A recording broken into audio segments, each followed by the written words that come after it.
En junio de 1947 se producían dos de los incidentes más importantes en la historia de la ufología. El conocido incidente OVNI de Roswell en Nuevo México y el avistamiento por parte del piloto Kenneth Arnold en el monte Rainier, considerado el primer avistamiento OVNI de Estados Unidos y el origen del término platillos voladores. En realidad, ya se habían producido extraños avistamientos en el cielo mucho tiempo atrás. Uno de los más conocidos es la denominada Batalla en el Cielo de Nuremberg de 1561. Incluso en el mismo Estados Unidos, como el incidente OVNI de Aurora, Texas, de 1897. Sin embargo, no fue hasta 1947 cuando el fenómeno OVNI se comenzó a popularizar, naciendo también la considerada ufología moderna. Kenneth Arnold nació el 29 de marzo de 1915 en Sebeka, Minnesota, Estados Unidos, y falleció el 16 de enero de 1984 en Bellevue, Washington, Estados Unidos. Estuvo casado con Doris Arnold y recibió educación universitaria en Minnesota.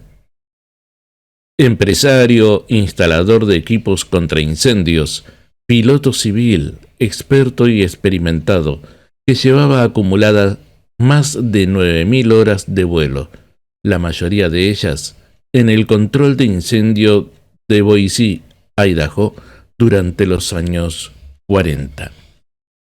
Según relató el piloto, el 24 de junio de 1947, a las 14 horas, decoló desde Chehalis con rumbo a Yakima, ambas localidades en el estado de Washington, en un viaje de negocio en su avioneta Golear triplaza.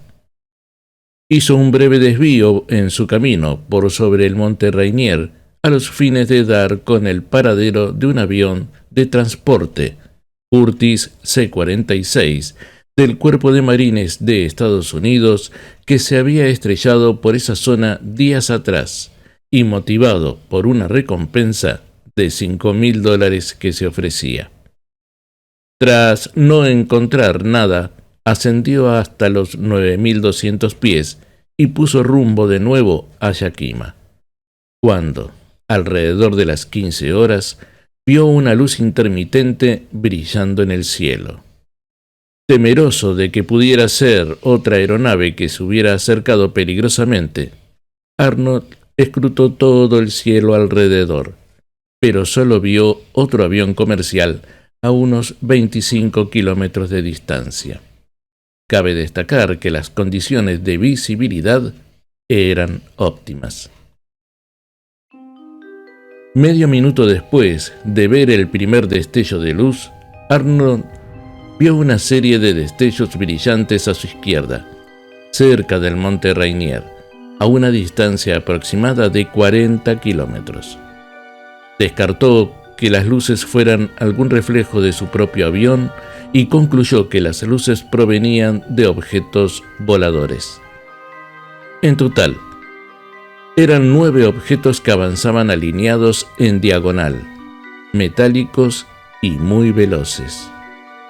Además de ese desplazamiento general en recta, cada 2 o 3 segundos cambiaban ligeramente de posición, causando esos reflejos de sol que le habían sorprendido. Pensando que podía tratarse de un nuevo tipo de avión, intentó fijarse en la cola de uno de los objetos y se sorprendió al no poder encontrarla. Tiempo más tarde, descubriría que esos reflejos no eran producidos por el brillo del sol, eran pulsantes. El rumbo que seguían era de 170 grados y estaban sobre su mismo horizonte, es decir, a una altitud igual a la que él llevaba, 9.200 pies aproximadamente. Arnold lo describió como una serie de objetos de forma convexa, aunque años más tarde matizó que uno de los objetos se diferenciaba de los demás porque tenía forma de media luna. Los pudo observar por espacio de unos 3 minutos hasta que los ocultó el monte Adams. El piloto comparó el movimiento de estos inusuales objetos con el movimiento que hacen los platillos saltando sobre el agua. Según calculó Arnold, estos objetos voladores le pasaron a una distancia de menos de 40 kilómetros y tenían un tamaño aproximado de 20 metros. Los cálculos y análisis posteriores de expertos de la Fuerza Aérea del Ejército afirmaban que por los detalles que podía describir el piloto y su agudeza visual, los objetos debían de tener un tamaño de entre 40 y 80 metros.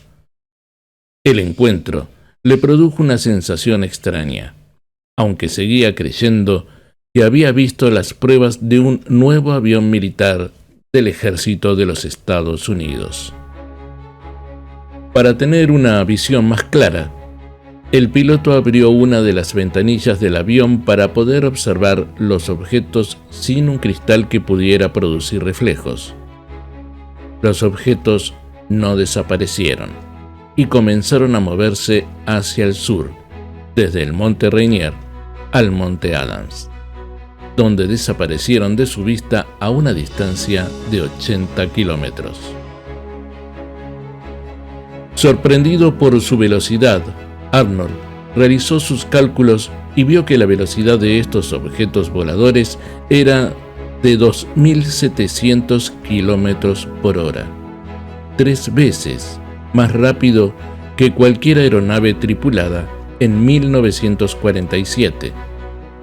Al no saber exactamente la distancia, Arnold rebajó la velocidad estimada de los objetos a 1.900 kilómetros por hora, lo que seguía siendo una velocidad que rompía la barrera del sonido, más rápido que cualquier nave conocida en esa época.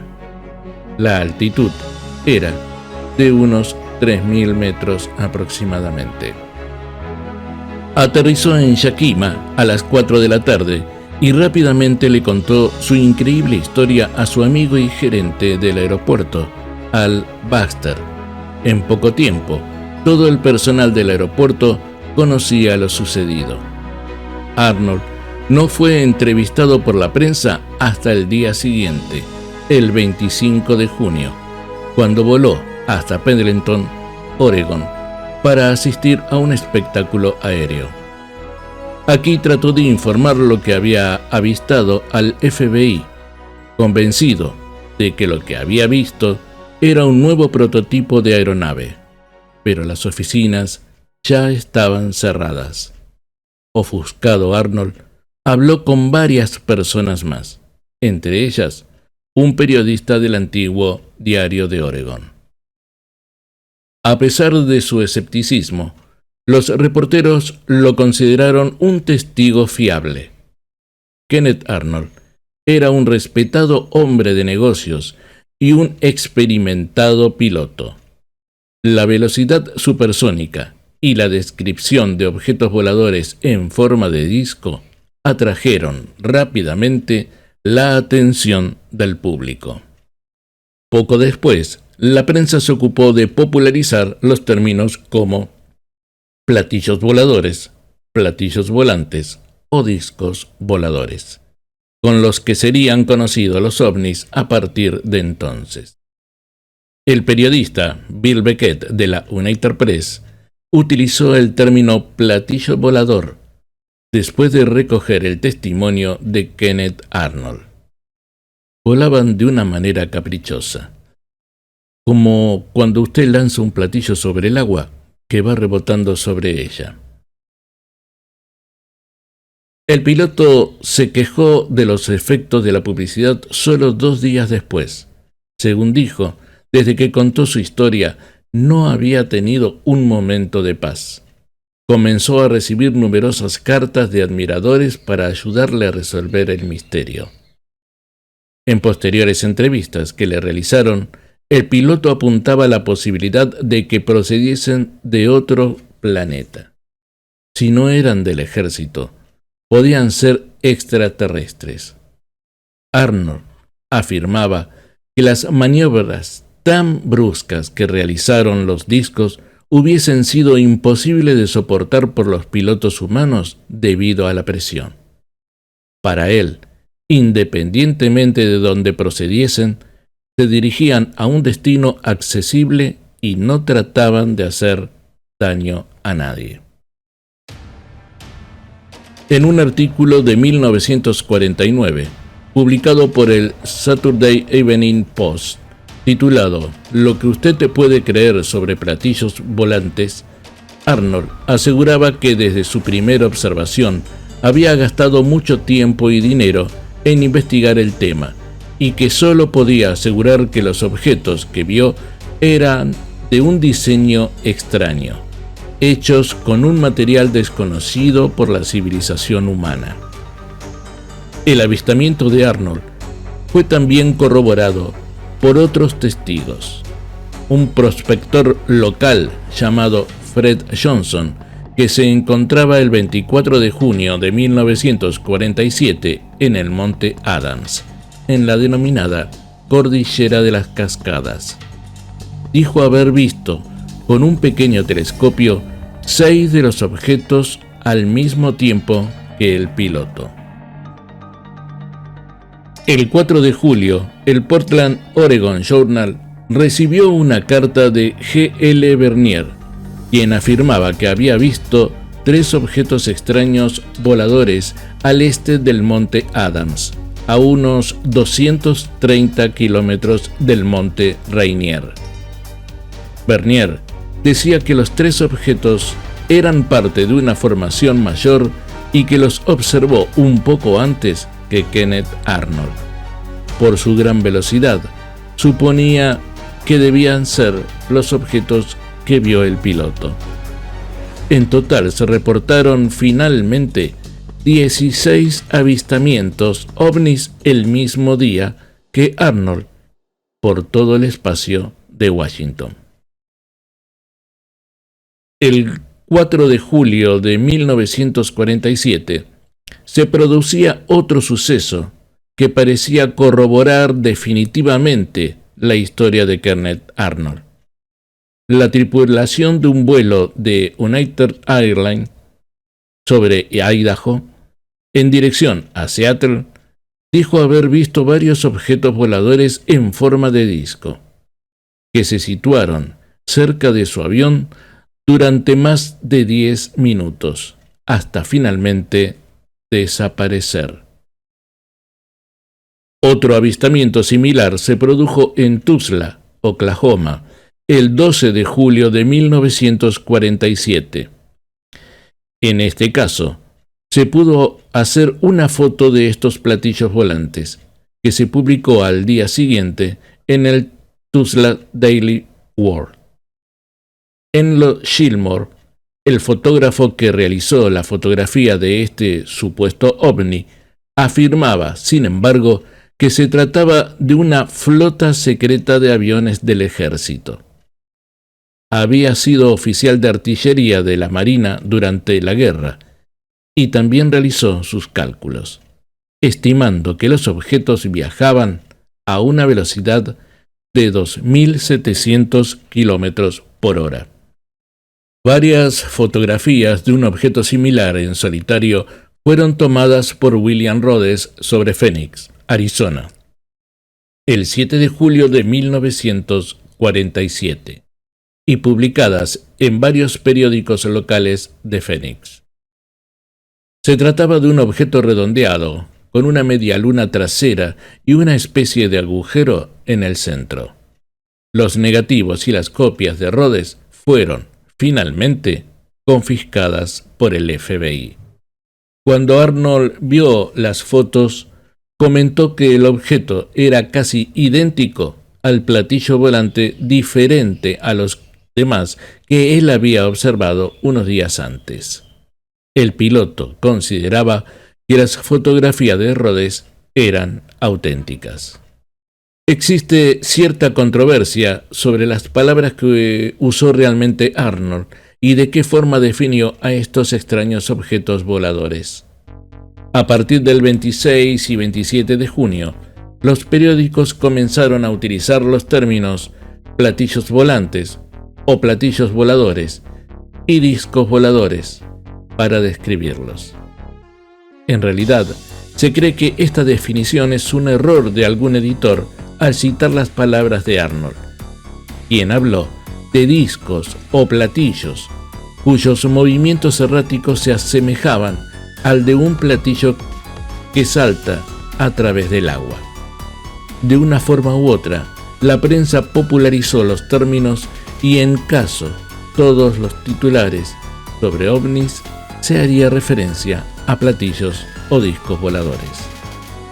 En su declaración escrita a las Fuerzas Aéreas del Ejército del 12 de julio del mismo año, Kenneth Arnold describía los objetos con forma de platillo o disco. Al final del informe, realizó un dibujo de uno de estos objetos. En las siguientes semanas, al avistamiento de Kenneth Arnold cerca del Monte Rainier, se produjeron cientos de informes de avistamientos similares por todo Estados Unidos.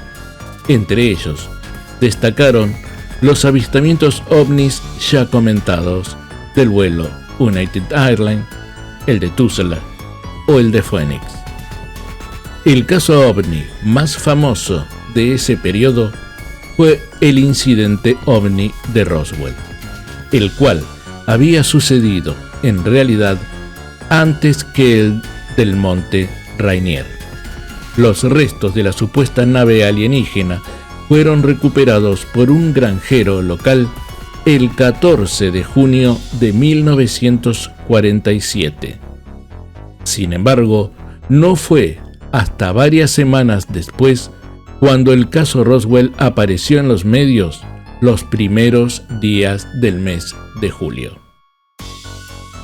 Para calmar la creciente preocupación del público, los militares desacreditaron muchos supuestos casos ovnis, entre ellos el de Roswell, indicando que se trataba de avistamientos erróneos de globos meteorológicos.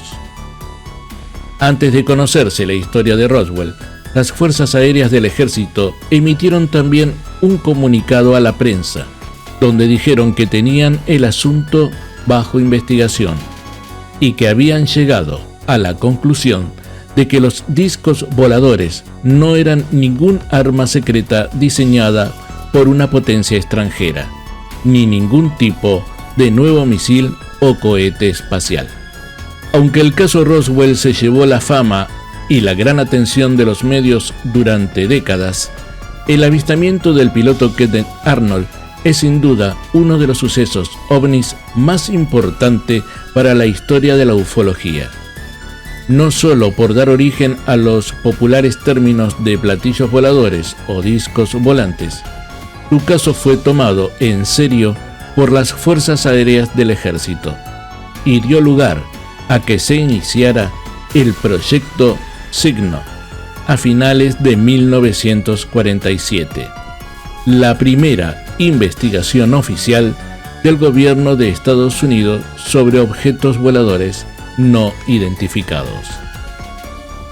Posteriormente, se desarrollaría el proyecto Grudge y el más conocido de todos, el proyecto Libro Azul. Kenneth Arnold quedaría asociado al mundo de la ufología para siempre. Como curiosidad, en realidad, el piloto nunca afirmó que los objetos fueran naves extraterrestres, aunque sí dejó la duda en el aire. Según sus propias palabras, si no están hechos por nuestra ciencia o por nuestras Fuerzas Armadas, me inclino a pensar que son de origen extraterrestres. En el International UFO Congress de Chicago, durante los días 24 y 26 de junio de 1977, el piloto contó lo sucedido durante la celebración del 30º aniversario del suceso, y su presencia fue muy celebrada.